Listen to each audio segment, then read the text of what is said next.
Chapter 1. Two Desperate Souls.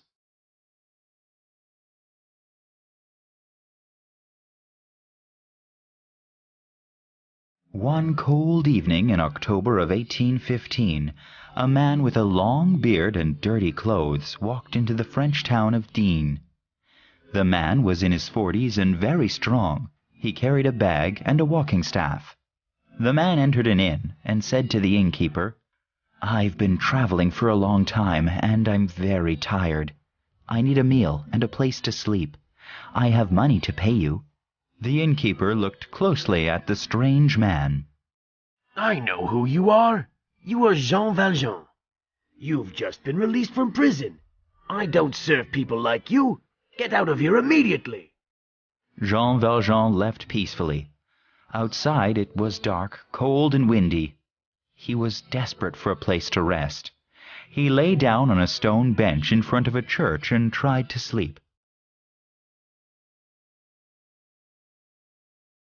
But a woman came out and asked, "How can you sleep outside on that stone bench?" "I've been sleeping on a wooden one in prison for 19 years. What's the difference?" The woman pointed to a small house next to the church.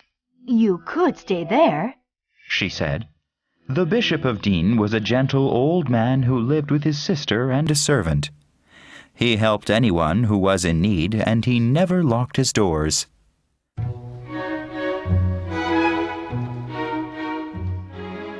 That evening he was sitting by the fire when his sister said, "Brother, people are saying there's a terrible man in town. The police have told everyone to lock their doors and windows." But the bishop only smiled. Suddenly there was a loud knock at the door. "Come in," said the bishop. The bishop's sister and servant trembled when Jean Valjean walked into their house, but the bishop was calm. "I am Jean Valjean," said the stranger. "I've just been released from prison after 19 years. I've been walking for 4 days, and I desperately need a place to rest. Can you help me?" The bishop told his servant to set another place at the table for Valjean. "Sit down and warm yourself, Monsieur Valjean," said the bishop. "Dinner will be ready soon." After the big meal, Valjean began to relax and look around the small house. The bishop's house was not luxurious, but he could see the valuable set of silver knives, forks, and candlesticks at the table. Then he noticed the bishop's servant putting the silverware away in a cabinet. The bishop handed one of the candlesticks to Valjean. "Here, this will light your way. Follow me to the spare bedroom," said the bishop.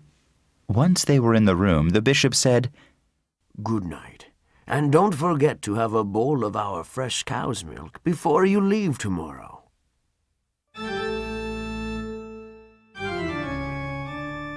Valjean was so tired that he fell asleep with his clothes on. But even though he was exhausted, he woke up only a few hours later. Unable to sleep, he brooded about his past. Life had been terribly unfair to him, and he was still furious about it. In 1795, Valjean had lost his job as a lumberjack. But at that time, he had been supporting his widowed sister and her 7 children. He was caught stealing loaves of bread to feed them, and had lost the best years of his life for that. Valjean wanted revenge on the whole world. Then he thought of the bishop's valuable silverware and thought of a plan. Valjean got out of bed and moved quietly around the house with his shoes off. In his hand he held a short iron bar that was sharp on one end.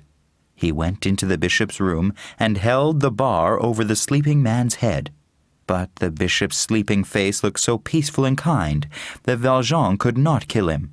So he stuffed the valuable silver knives and forks into his bag and escaped by climbing through the garden in back of the house.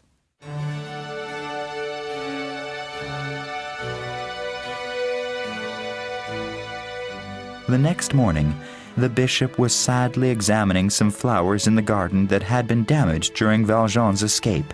"Oh, Bishop," cried his servant.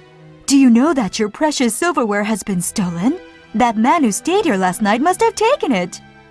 "Yes, I know," said the bishop.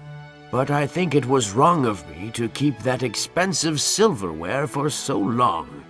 Later that morning, 4 policemen and Valjean came back to the bishop's house. "Bishop," said the police sergeant, "we caught this criminal with some valuable silverware. Is it yours?" The bishop smiled at Valjean. Dear friend, you forgot to take these silver candlesticks. They will bring you at least 200 francs. Valjean and the policeman's eyes widened in disbelief. "Sir, are you saying that you gave this silverware to this man?" asked the sergeant. Yes, absolutely. You must let him go. Then the policeman left. The bishop walked up close to Valjean and said, Now, you must use this money to make yourself an honest man. I've bought your soul from the devil and given it to God.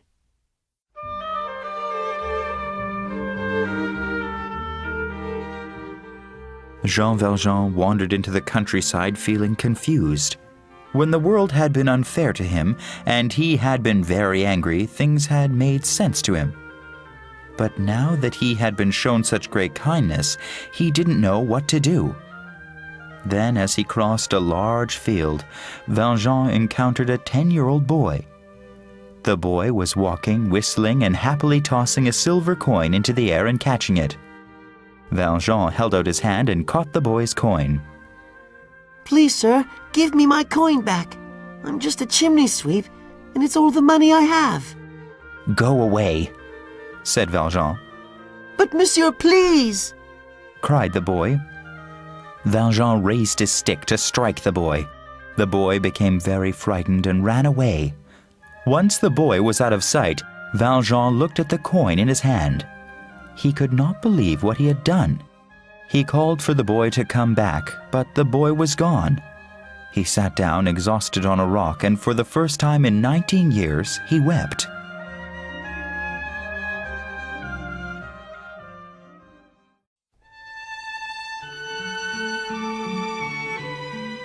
In the year 1818, in a small village named Montfermeil, near Paris, 2 small girls were playing on a swing.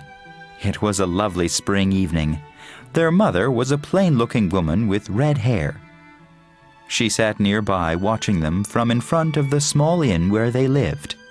Suddenly, a young woman approached her and said, Madame, your girls are very pretty.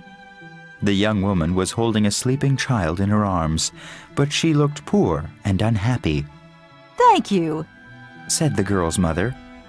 Sit down and take a rest. You look tired. The young woman sat down and introduced herself. Her name was Fantine. My name is Madame Thénardier, said the woman with 2 daughters. My husband and I manage this inn.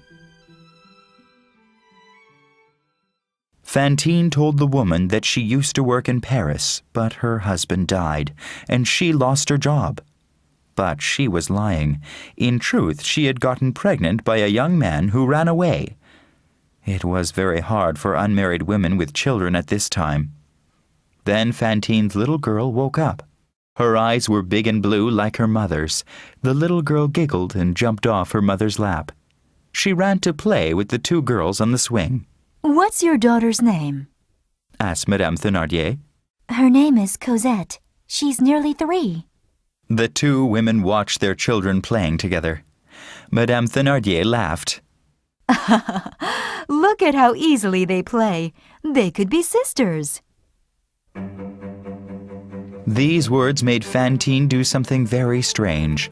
Suddenly, she grasped the other woman's hand and asked, Could you possibly take care of her for me? I must find work, and it's almost impossible for a woman with a child and no husband. I'll get her as soon as I have a job. I have enough money to pay you 6 francs per month. Madame Thénardier did not answer. She did not know what to say, but her husband was standing behind them. We'll take care of her for 7 francs a month if you pay 6 months in advance. Fantine took the money from her purse. The next morning, Fantine said goodbye to her daughter. kissing her and crying as if her heart were breaking. We need this money. Said Monsieur Thénardier to his wife. Now I can pay my debts and avoid going to prison. You did a good job tricking that lady. Although I hadn't intended to, Replied his wife.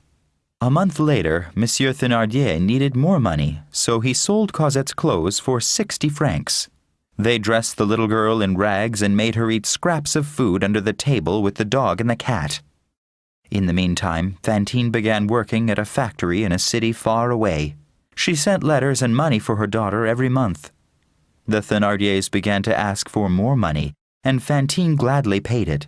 They told Fantine they treated her daughter well, but in truth, while they treated their own daughters, Éponine and Azelma, very well, they treated little Cosette like a slave. Fantine was careful to keep her daughter a secret at the factory where she worked. But the women there finally discovered that she was an unwed mother and told everyone. Fantine was fired from her job and couldn't find another one anywhere. That winter, Fantine went without a fire in her little room, just to save a little more money for Cosette. She earned a little money sewing shirts, but it wasn't enough. She went to a wig maker and sold her hair for 10 francs. Then she got a letter from the Thénardiers saying that Cosette was very ill and needed 40 francs for medicine. This made Fantine very desperate. She sold her 2 front teeth. After her hair and teeth were gone, Fantine had few ways of making money, but the Thénardiers kept demanding more money.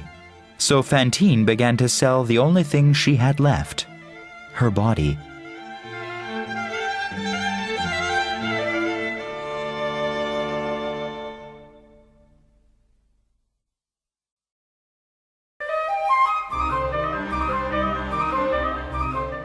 Chapter 2. The Guardian. On a cold winter night, a poor-looking woman with no teeth was arrested for attacking a man on the street. At the police station, Inspector Javert decided to send her to prison for 6 months. Please don't send me to prison. Cried the woman. If I don't pay the money I owe, my daughter will lose her home and have to live in the streets. Inspector Javert ignored her and told his men to take her away. But suddenly a voice said, "Wait, just a moment, please.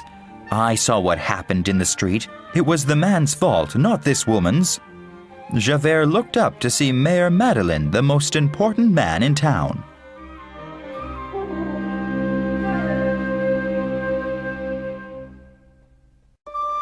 Before he was the town's mayor, Monsieur Madeleine had arrived suddenly on a winter evening in 1815. He had been penniless, but knew of a new method for making glass at a very low cost. Within a few months, his new glass-making factory made him a rich man. With that money, he built 2 new factories and brought hundreds of jobs to the town. He lived a simple life and spent most of his money building hospitals and schools. In 1820, the townspeople elected him mayor of the town. But one man in town did not like Mayor Madeleine. Inspector Javert was always suspicious of the man who had been a stranger. He felt he had seen the mayor's face before, as if he had been a dangerous criminal at an earlier time. Now the mayor was in Javert's police station, trying to save Fantine from going to prison. But when Fantine saw the mayor, she spat at him. You owned the factory where I lost my job. Now I've become a bad woman, and I'll never get my daughter back. Javert and the mayor argued, but Fantine was finally released. Then Mayor Madeleine said to her, "I didn't mean to cause all of these troubles for you. I'm going to help you. I'm going to pay your debts and get your daughter back to you. In God's eyes, you are not a bad woman."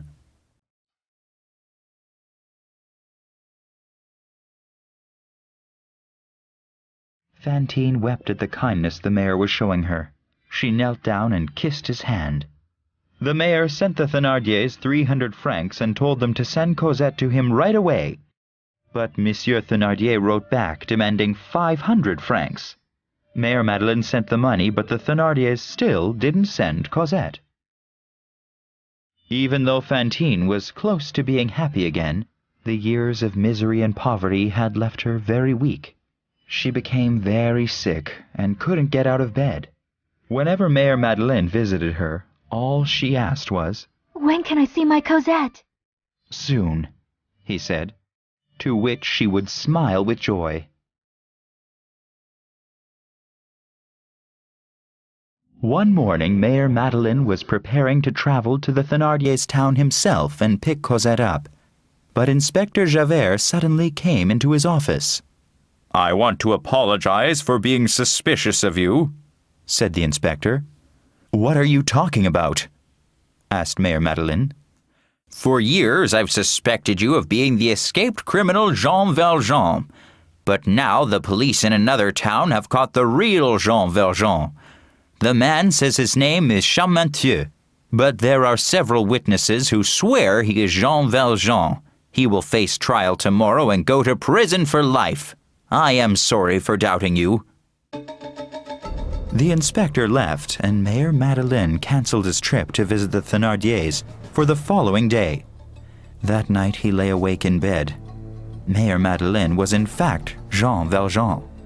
He could not let the man Champmathieu spend the rest of his life in prison for his crimes. He would have to go to the man's trial and admit the truth. He would lose everything he had worked for, but he had no choice. The truth was the most important thing.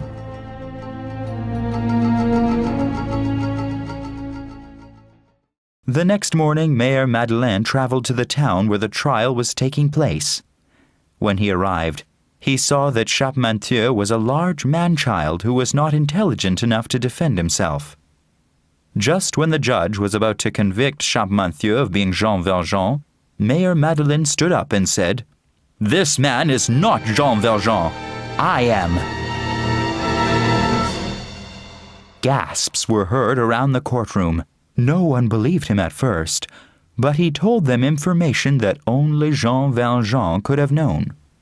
"I must leave now," said Mère Madeleine. "I have some business I must do, but I'll not try to escape when my business is finished." They let him leave the courtroom, and the judge allowed Champmathieu to go free.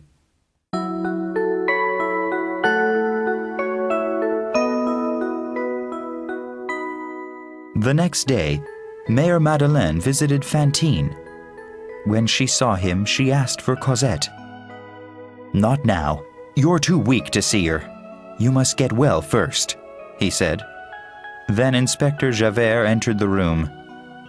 Fantine thought the inspector was there to arrest her and became afraid. But Mère Madeleine said, "He's not here for you." Then to Inspector Javert he said, "Just give me 3 days to go and get her child, and then you can take me to prison." "I'm not going to give you 3 days to escape," said Inspector Javert. But my child! Cried Fantine. "Shut up, you dirty whore!" shouted Inspector Javert. "This man is not Mère Madeleine, and he's never going to bring your daughter to you. He's a dangerous criminal named Jean Valjean, and he's going to prison." Fantine fell back on her pillow and lay totally still. Jean Valjean ran to her bedside. She was dead. "Your words have killed her!" he yelled at Inspector Javert. "Come to the police station with me now, or I'll call my men to arrest you by force," said Javert. Jean Valjean kissed Fantine's head and said to the inspector, "I'm ready to go now." 2 days after being arrested, Jean Valjean escaped from prison. He managed to break the bars over his window and disappeared into the night. On Christmas in 1823, business at the Thénardiers Inn was very good. The guests ate and drank noisily while Cosette, now 8 years old, sat in her normal place under the kitchen table. She was dressed in rags, knitting wool stockings for the Thénardiers' 2 daughters. One night, Madame Thénardier ordered Cosette to go out in the cold to get a bucket of water. As she left, Madame Thénardier gave her a coin and told her to get some bread, too. Cosette walked through the dark woods to the stream. As she filled her large wooden bucket, she didn't notice the coin Madame Thénardier had given her fall through a hole in her pocket and into the frigid water. Then she began to lug the heavy bucket full of water through the woods and up the hill to the inn. The bucket was so heavy that she had to stop every few steps for some rest. Suddenly, a huge hand reached down from the sky and picked up the water bucket. Cosette looked up to see an enormous old man standing there. "What a heavy bucket this must be for a child as small as you," the man said while looking at her through gentle eyes. Cosette was not afraid of the man. She trusted his eyes. They walked back through the village together. As they walked, she told him everything about her life with the Thénardiers. As they neared the inn, he gave her the bucket and they entered the inn together. Why were you gone so long? Madame Thénardier asked angrily. I met this man who needs a room for the night. Cosette said in fear of the beating she expected. Madame Thénardier seated the old man with a glass of wine and then asked Cosette, Where's the bread I told you to buy? I forgot to get it, madame. Then where's the money I gave you? Cosette searched her pocket, but the coin was not there. She went pale. Then suddenly the old man held up a coin. "Madam, I've just found this on the floor. It must have fallen from the child's pocket." Madame Thénardier took the coin and walked away. The next morning, the old man spoke to the Thénardiers. "It seems like you don't have enough money to take care of this child very well. Why don't you let me take her?" We love her very much. said Monsieur Thénardier. We couldn't let you have her for less than 1,500 francs. The old man quickly handed him 3 500-franc notes and said, "Now fetch Cosette."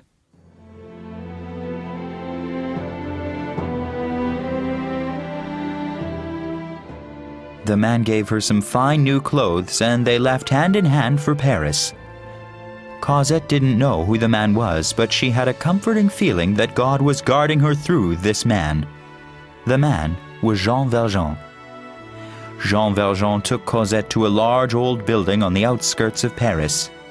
Cosette was asleep in his arms. He took her up to the room he had rented since his escape from Inspector Javert. The days began to pass in great happiness for Cosette and Valjean. For him it was the first time in 25 years that he was not alone in the world. His heart had discovered love.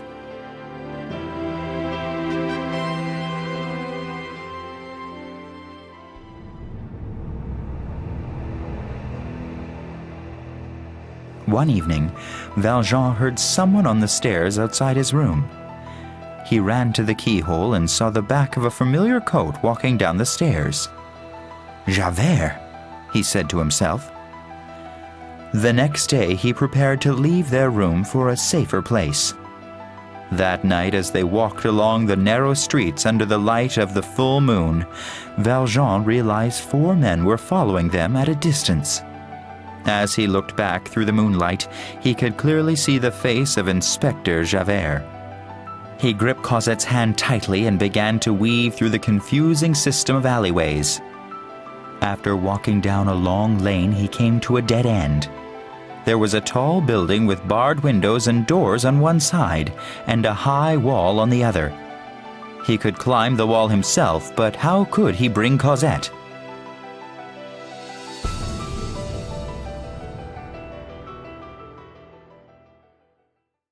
Then he noticed a streetlight and had an idea. He opened up the box at its base and ripped out some wires. Then he tied the wire around Cosette's waist and climbed the wall, pulling her up after him. On the other side of the wall was a tree. He lowered Cosette into the tree's branches and leapt over the wall just as the 4 men got there.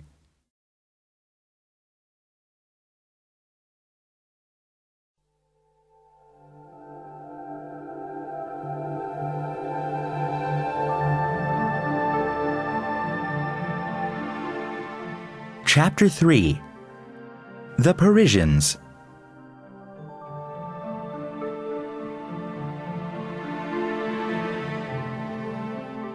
A night after the Battle of Waterloo in June 1815, a robber quietly stole money and jewelry from the bodies of dead soldiers on the battlefield. In the moonlight, he saw a hand with a gold ring on its finger. As he took the ring, the hand grabbed his jacket.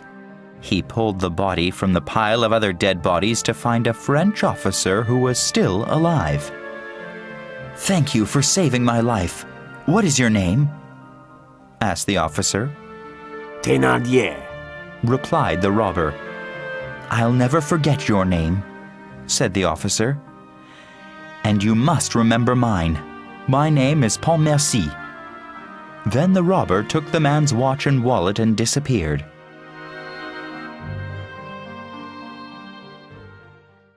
The officer, whose name was Georges Pontmercy, had a son named Marius. Marius, whose mother had died, lived with his grandfather, a very wealthy man named Monsieur Gillenormand.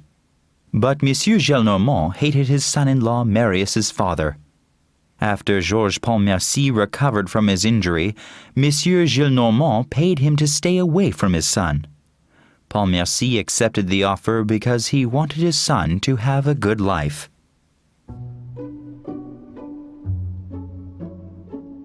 For years, Monsieur Gillenormand told Marius his father was a bad man. But when Marius turned 17, he learned the truth that his father had been a brave soldier. Marius searched for his father, but by the time he found him, he had died. All Marius received from his father was a letter. "To my son. My life was saved at Waterloo by a man named Monsieur Thénardier.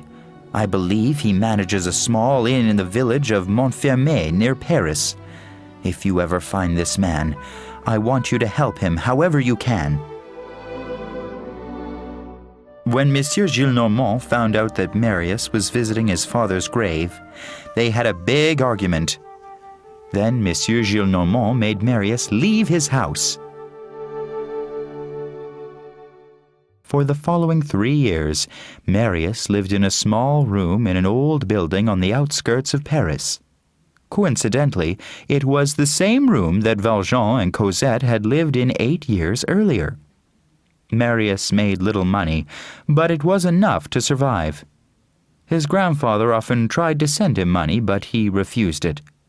Marius hated his grandfather for the cruel way he had treated his father.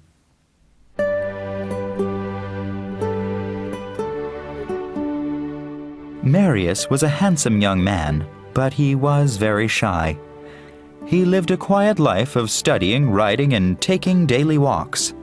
Sometimes on his walks, Marius noticed an elderly man and a young girl who always sat on the same bench in the Luxembourg Gardens. The girl was 13 or 14 and always wore the same black dress, but what Marius noticed were her lovely blue eyes. For some reason, Marius stopped going to the Luxembourg Gardens. When he returned 1 year later, they were in the same place. The only difference was that the thin girl of a year earlier had become a beautiful young woman. She had soft brown hair, smooth pale skin, deep blue eyes, and a gorgeous smile.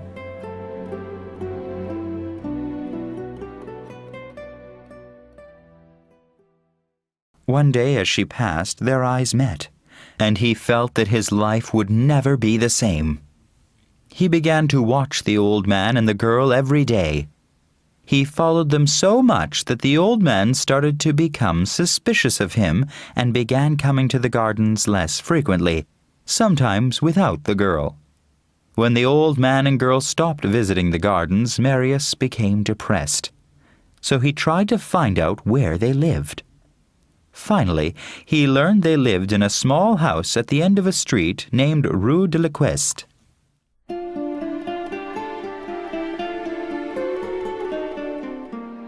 Marius began to follow them home and watch them through their lighted window. When he caught a glimpse of the girl, his heart began to beat faster.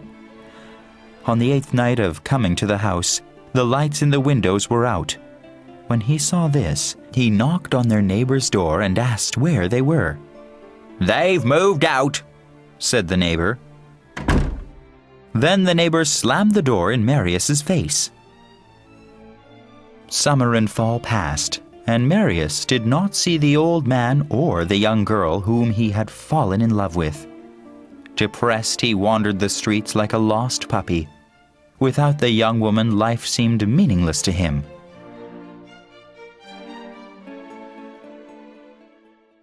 Then one day Marius found a packet of 4 letters near his room.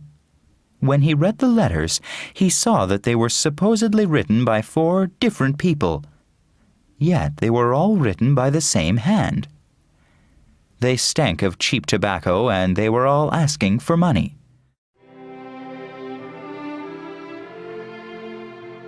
The next morning there was a knock on Marius's door. When he opened it, he saw a thin, sick-looking girl who was missing some teeth. She was his next-door neighbor's daughter. She gave him a letter from her father. Dear neighbor, I kindly remember how you paid my rent 6 months ago. But now my wife is sick, and none of us have eaten in 4 days. Please show us your generosity and kindness one more time. Yours truly, Monsieur Jondrette.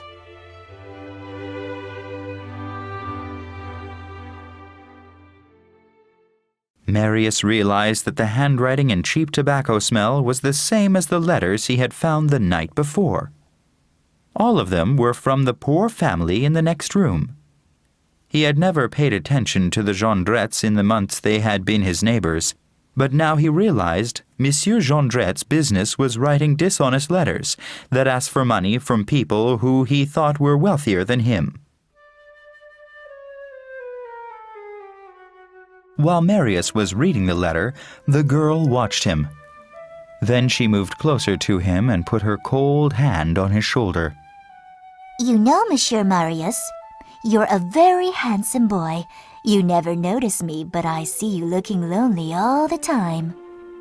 I think I have something of yours. Marius said, moving away from her touch. He handed her the parcel of 4 letters that he had found. Oh, yes, I've been looking all over for these. Taking out one of the letters, she said, This one's for the old man who goes to church every day. If I hurry, I'll be able to catch him on the street. He might give me enough for dinner.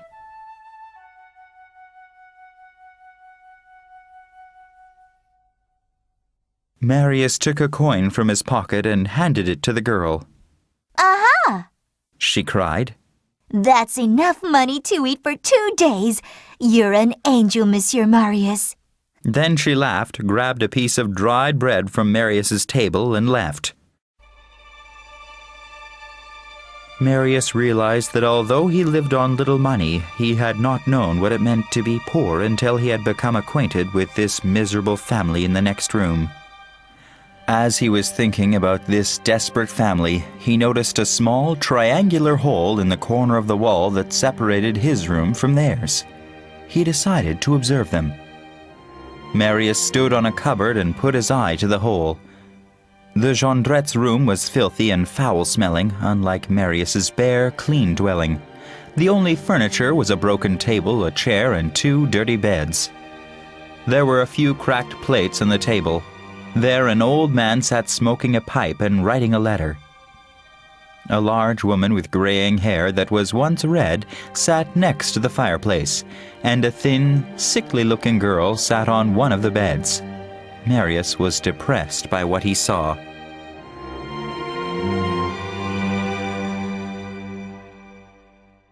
Marius was going to stop looking when suddenly the girl who had come to his room bounded through the Jondrette's door.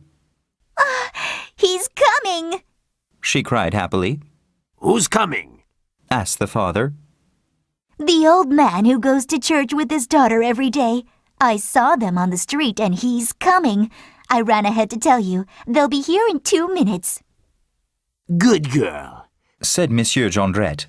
Quickly, put out the fire. The girl poured water on the fire while Monsieur Jondrette broke the chair with his foot.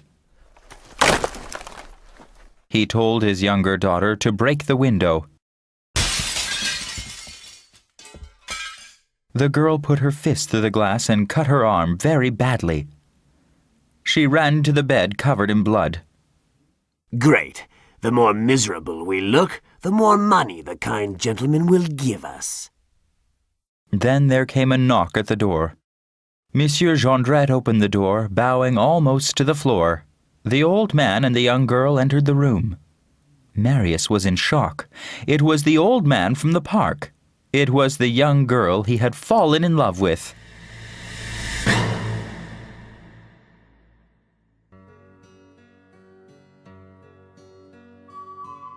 The old man handed Monsieur Jondrette a package. "Here are some warm clothes and blankets for your family." Thank you, sir. As you can see, we are without food or heat. My wife is very sick, and my daughter injured her arm at the factory where she works. The young girl who had hurt her arm screamed with pain. The kind old man took a coin from his pocket and put it on the table. 5 francs is all I have right now. I'll come back later this evening with some more money for you. After they left, Marius tried to leave his room to follow them.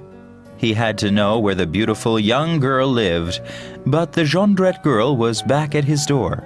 She came into his room. What do you want? He asked, annoyed with her. You were kind to us this morning. Now I want to be kind to you. She said in a very suggestive manner. I want to do something for you. Marius thought for a moment. Do you know the address of the old man and girl who just visited your home? She looked disappointed, but said, No, but I can find out if you wish. The Jondrette girl left, and Marius found himself overcome by emotion for the mysterious young girl. Then he heard Monsieur Jondrette's voice coming through the hole in the wall. He jumped back on the cupboard and listened. Are you sure it was them? Asked Madame Jondrette. I'm sure I recognized both of them. It's been 8 years, but I'm sure. Her?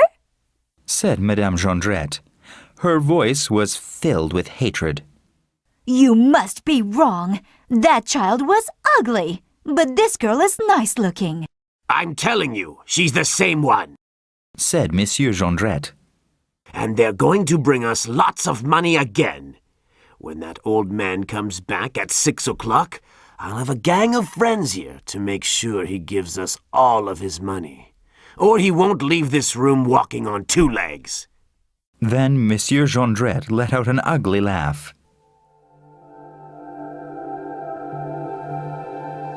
Marius knew he had to save the old man and the young girl he loved. He went to the nearest police station and asked to speak to the chief. "He's away," said a policeman. "I'm the next in charge. My name is Inspector Javert. What do you want?"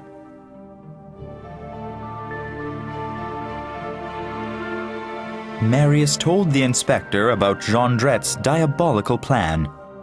When Javert heard the address, his eyes lit up. He gave Marius a small gun. "When you hear trouble starting, shoot this out your window. I'll be nearby waiting for this signal to come in with my men." Back in his room, Marius waited nervously. On the other side of the wall, Monsieur Jondrette readied a metal bar in the fire and a long, sharp knife. He put a rope ladder out his window in case they needed to make a quick escape. At exactly 6 o'clock, the door opened, and the old man entered. He put 4 coins on the table. "That is for your rent and food. Now, what else do you need?"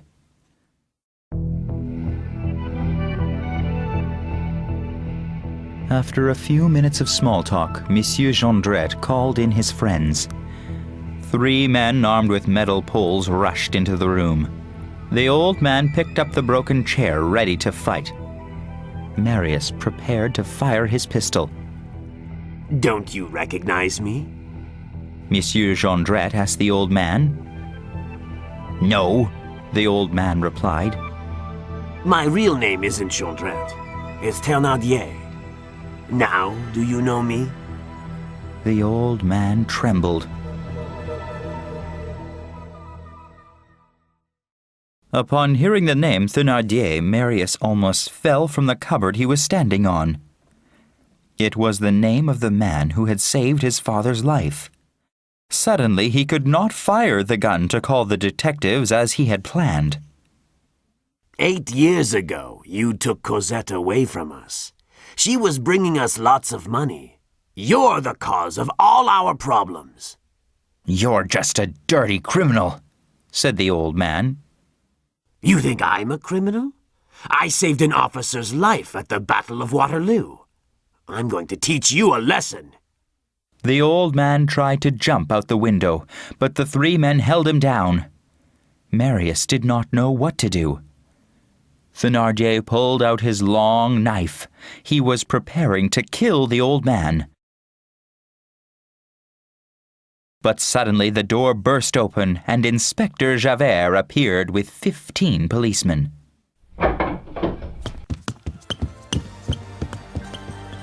They began to arrest everybody in the room. Amid the confusion, the old man managed to escape out of the window. He was gone before they noticed him missing.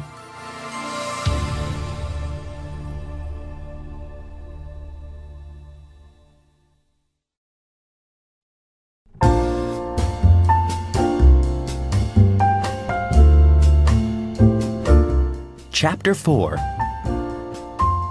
The Lovers and Revolution. Marius did not want to give evidence against Thénardier out of respect for his father's wish. Marius moved out of his room and in with his friend Enjolras. One day, Marius was sitting by a stream dreaming of his love when he heard a familiar voice. He looked up and recognized Éponine, the Thénardier's daughter. Finally, I found you. She said. I've looked everywhere. Marius said nothing to her. You don't seem happy to see me. She said. But I can make you happy if I want to. How?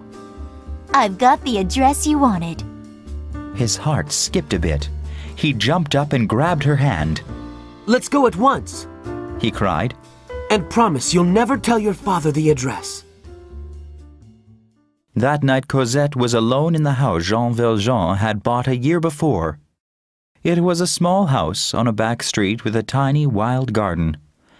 Valjean was away on business and she was playing the piano when she heard footsteps in the garden. When she took a look, the garden was empty.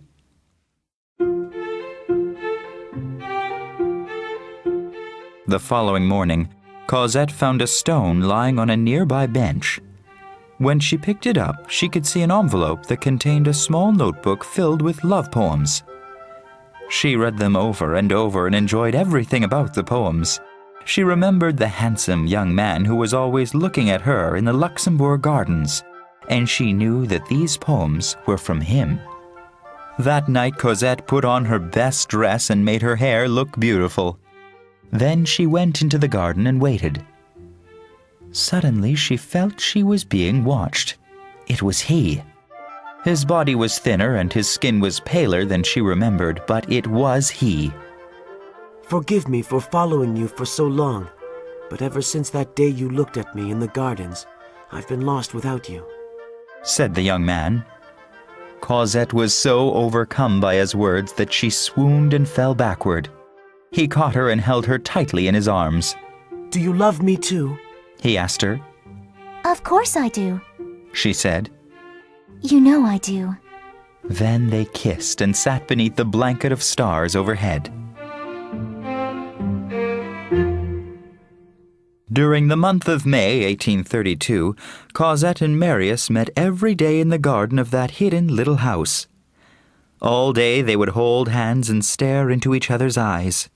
Marius was beginning to think he had gone mad with happiness. On a beautiful star-filled evening, Marius found a very unhappy Cosette sitting in the garden. What's wrong? Marius asked. My father says we may have to move again. He said to pack everything and be ready to go to England in a week. Will you go with him? Marius asked her coldly. What else can I do? You're going to leave me. Oh, Marius, don't be so cruel. She said. You could come too. But I'm poor. He cried. You need money to go to England. But I have an idea. I won't be here tomorrow. Why not? Cosette cried. What are you going to do? Don't worry. I'll be back the day after tomorrow. I'll meet you here no later than 9 p.m. I promise.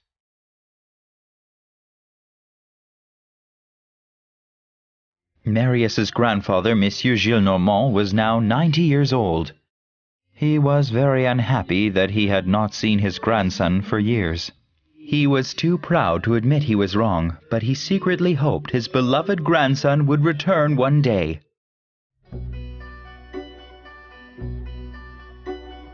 It was a June evening when Monsieur Gillenormand was staring into the fire thinking sad thoughts about Marius. Suddenly, a servant appeared and asked, Sir, will you accept a visit from Monsieur Marius? The old man shuddered for a moment and then in a quiet voice said, Show him in. When the young man entered, he asked, Why are you here? Have you come to apologize to me? No, sir. Marius said, holding back his frustration. I've come to ask you for your blessing of my marriage. So you're 21 and want to get married. How much money are you currently making? Nothing. Then the girl must have money. I don't know. 21 with no job and no money.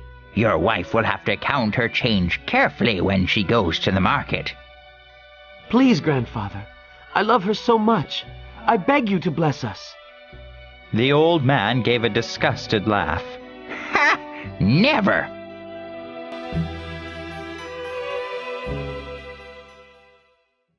Marius was depressed and exhausted. When he returned to Enjolras' apartment, Enjolras was there with some of his revolutionary friends. The group was excited because there was about to be a battle in the streets between the government soldiers and the revolutionaries.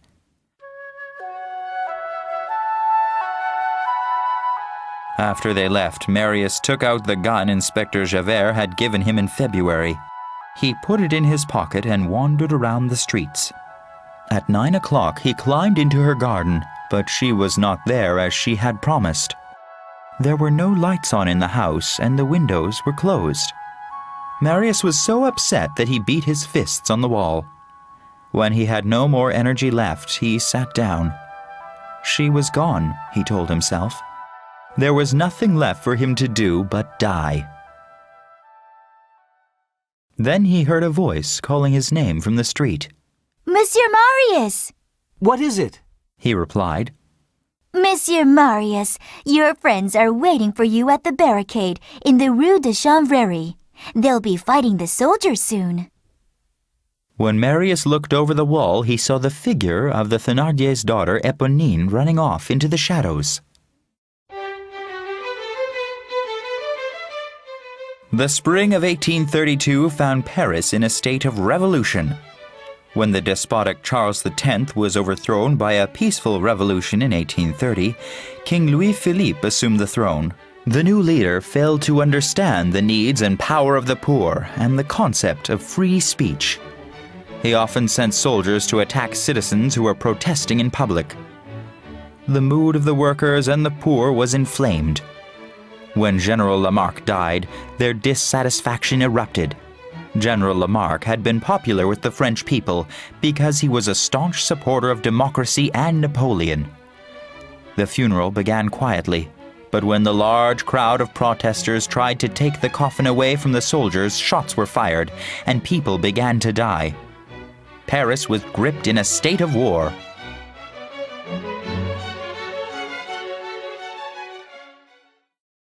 Enjolras and his friends were building a barricade outside a wine shop in the market district. As they worked, a tall, gray-haired stranger joined them. Some boys joined their efforts as well. One of them was Eponine, who dressed as a boy so that she would be allowed to stay and help in their struggle.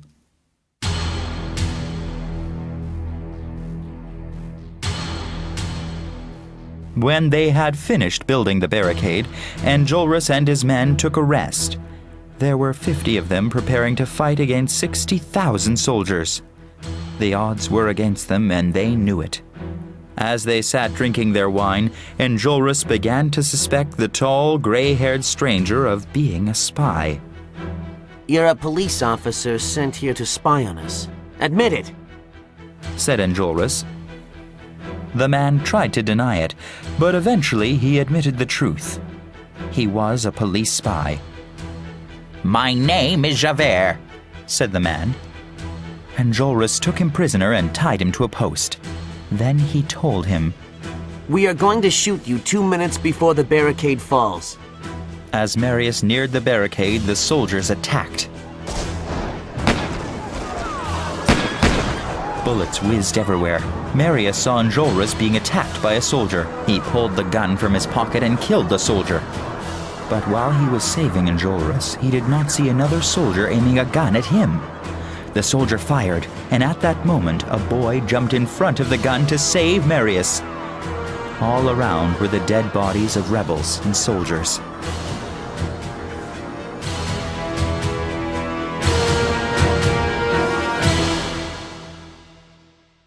After battling for some time, the soldiers took control of the top part of the barricade wall.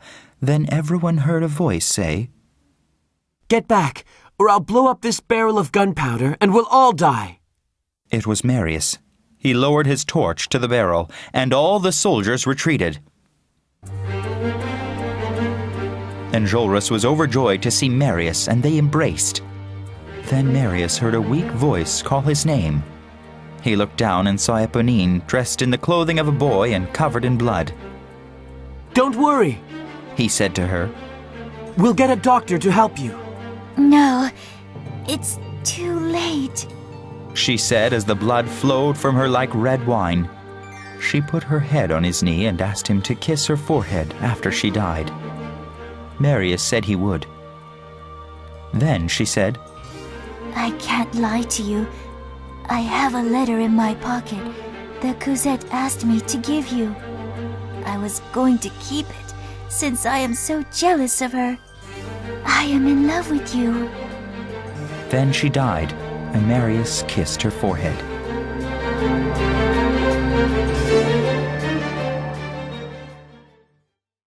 He read the letter from Cosette. My dear, we must leave this house now. We're going to number 7 Rue de l'Homme Armé tonight. In a week, we'll move to England. I hope I see you again. All of my love, Cosette, June 4th. Marius kissed the letter. He still thought he would die on this evening of revolution, but he decided he must send her one last letter. He pulled out his notebook and wrote, Dearest Cosette, our marriage is impossible. My grandfather has refused to give his blessing. I tried to see you, but you were gone. The situation here is very bad. I shall die tonight. I love you eternally, and my soul will always be near you. Love always, Marius. Then he folded the letter and wrote her address on it. A small boy was passing by, and Marius told him to take the letter to the address quickly. The boy took the letter and ran off into the darkness. Jean Valjean was very upset. He and Cosette had argued for the first time ever. She had not wanted to move out of the house. Now, in their new house, they went to bed without speaking to each other. The next day, Valjean heard about the fighting in the city, but he did not care. He was happy that they would soon be in England, but then something caught his eye. In the mirror, he could see the blotter that Cosette had used to dry the ink on a letter she had written. He began to read it, and realized that she was in love with someone. Jean Valjean felt angry and betrayed that someone wanted to take away the only person he had ever loved. He knew that it must be the young man they had seen so often at the Luxembourg Gardens. He went out on the front step, his heart burning with hatred.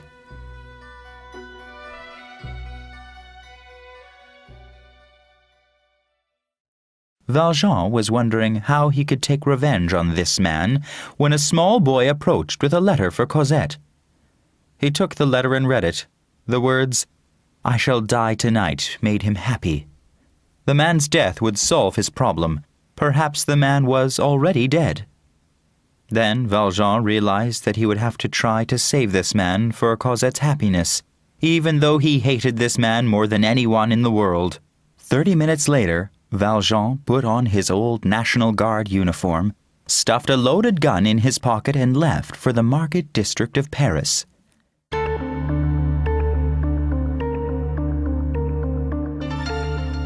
That night, 37 rebels survived behind the barricade. When they collected the dead, they found 4 National Guardsmen uniforms. These uniforms could be used as disguises for the married men in their group. The men began to argue about who would stay behind to fight, since there were 5 married men and only 4 uniforms. Each man wanted to be the one to make the sacrifice. Then a 5th National Guardsman uniform fell in front of them. It was Valjean's. "Now all 5 men can leave," he said. He joined the group behind the barricade. Shortly after, the soldiers began firing cannonballs at them. The barricade began to crumble under the attack.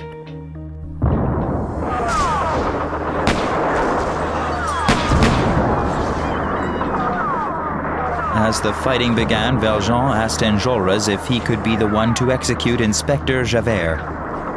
Enjolras said, You deserve a reward for giving us that uniform, so yes, take him in back of the alley and shoot him. Valjean took Javert back to the alley.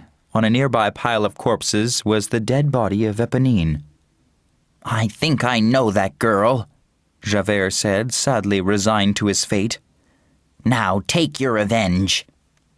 Valjean pulled out his gun and fired it into the air. Then he took out his knife and cut the rope binding Javert's wrists. "You are free to go," he said. "This is embarrassing," said Javert. "I'd rather you just kill me."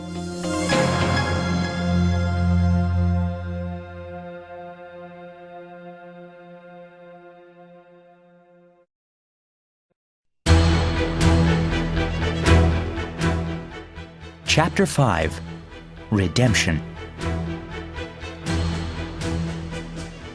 The soldiers amassed their numbers and rushed the barricade. One by one, all of the rebels fell. Marius was shot in the shoulder and felt someone grab him. He thought he would be captured and executed by the soldiers as he lost consciousness. Enjolras swung his sword defiantly under a hail of bullets. He was the last rebel to die. Marius was not taken prisoner. After he was shot and passed out, Valjean grabbed him and pulled him into the alley behind the barricade. There seemed to be no escape from the advancing soldiers.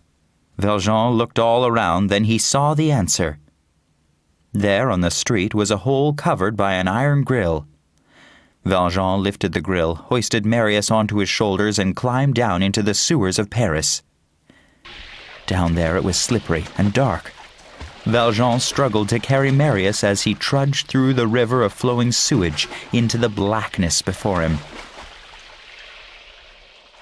After walking for a long time, he had to take a rest.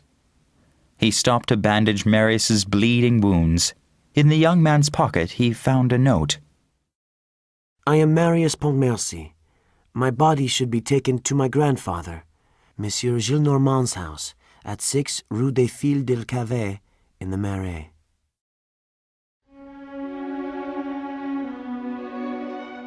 Valjean memorized the address and continued his journey through the sewer toward the river. After many hours, he could see light at the end of the long tunnel. But when he got there, the iron gate between the sewer and their freedom was locked.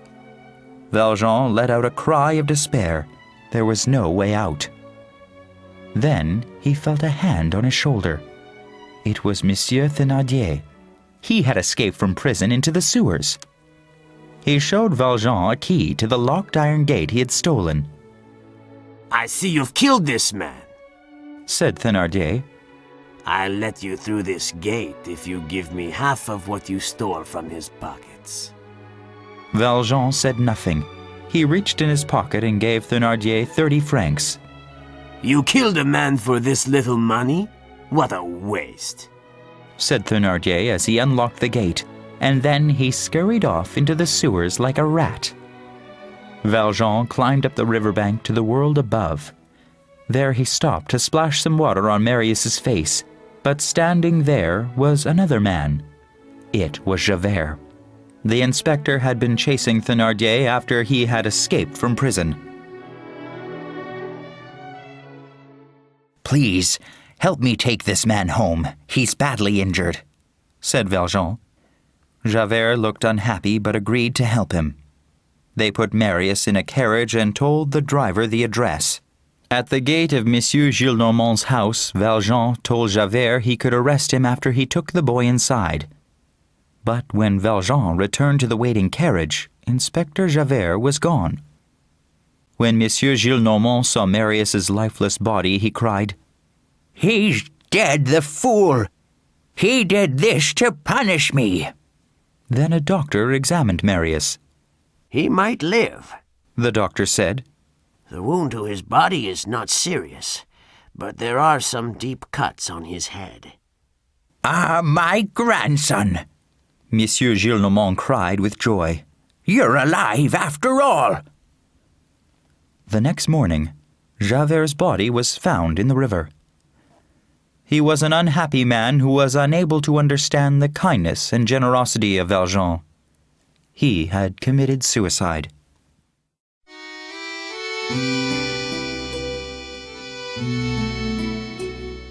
Marius spent the next 3 months recuperating. Grandfather, he said one day, I still plan to marry Cosette. Of course, my boy, said Monsieur Gillenormand, who had become a much kinder man since his grandson was returned to him alive. It's all been arranged. She's just waiting for you to heal properly as the doctor ordered. I've gotten to know her and her father. I think she's a charming girl. Marius was overjoyed. Later that day, Cosette came to visit him with her father, who had a strangely nervous smile. Their wedding was set to take place in February of the following year. The happy couple decided they would live with Monsieur Gillenormand after they were married.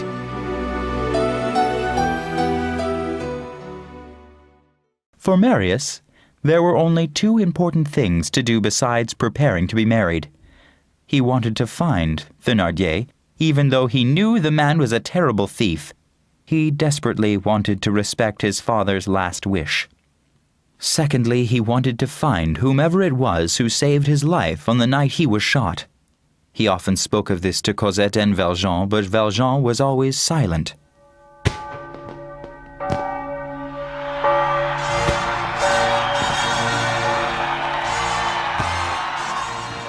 The night of the wedding was wonderful.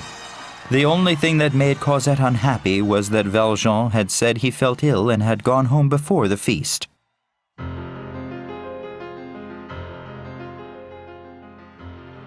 Valjean was at home crying. He remembered the little girl he had rescued from the Thénardiers 10 years earlier. He felt very sad that he was no longer the most important man in her life.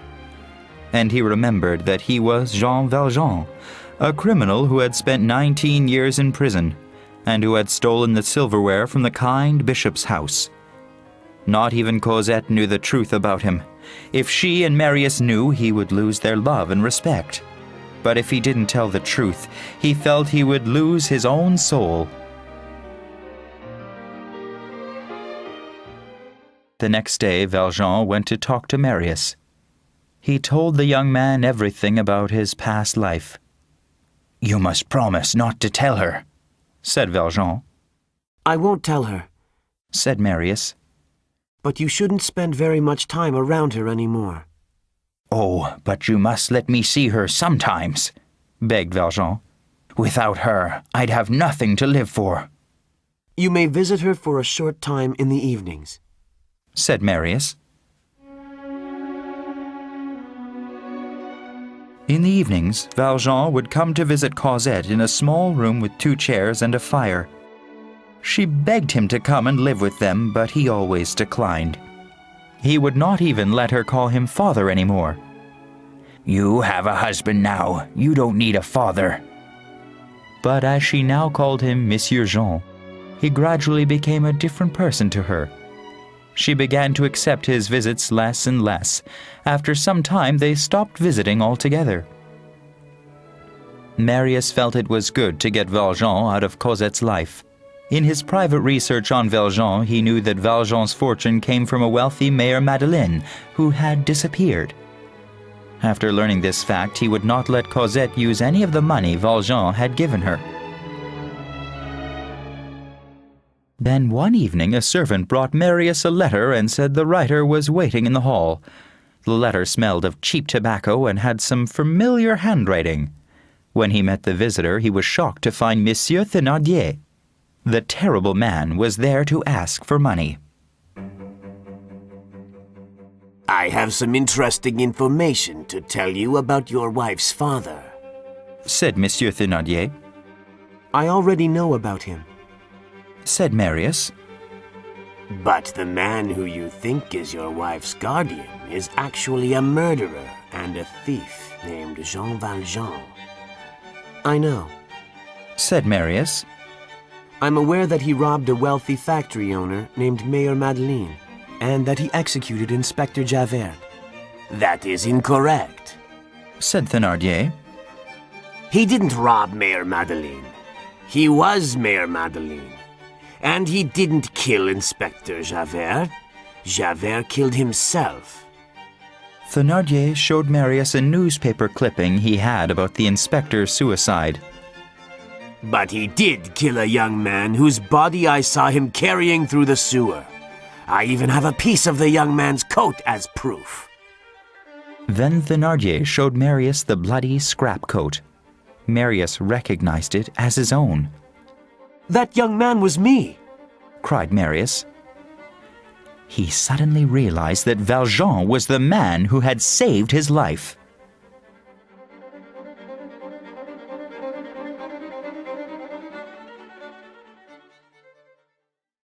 Marius gave Thénardier enough money to take his remaining daughter, Azelma, to America and start a new life. Then he ran to Cosette and told her everything. Your father was the man who saved me. We must go to him at once.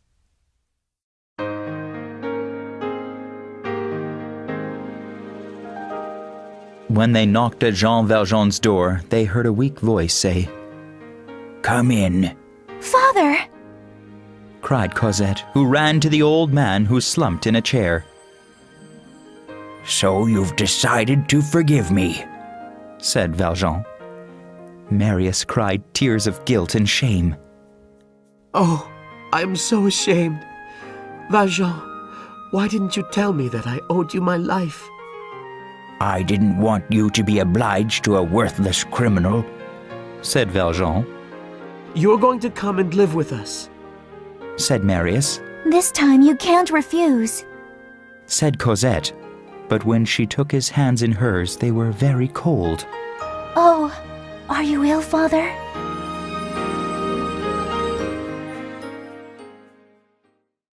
No, not ill, said Valjean. I'm dying. But to die is nothing. Not to live is terrible. Valjean's breathing became difficult. He pointed to a nearby table. Cosette, I want you to have those silver candlesticks. The person who gave them to me is watching us now. I hope he is pleased. Now, Cosette, the time has come for me to tell you about your mother. Her name was Fantine. You mustn't forget it. She loved you very much and suffered greatly. Her great sorrow was as much as your great happiness is now. God balances things that way. I will leave you now, but remember to always love each other. Love is the only thing that matters in life. Cosette and Marius knelt beside Valjean, weeping as the final breath escaped from his lips. In the light of the 2 candlesticks, they could see on his face a peaceful smile.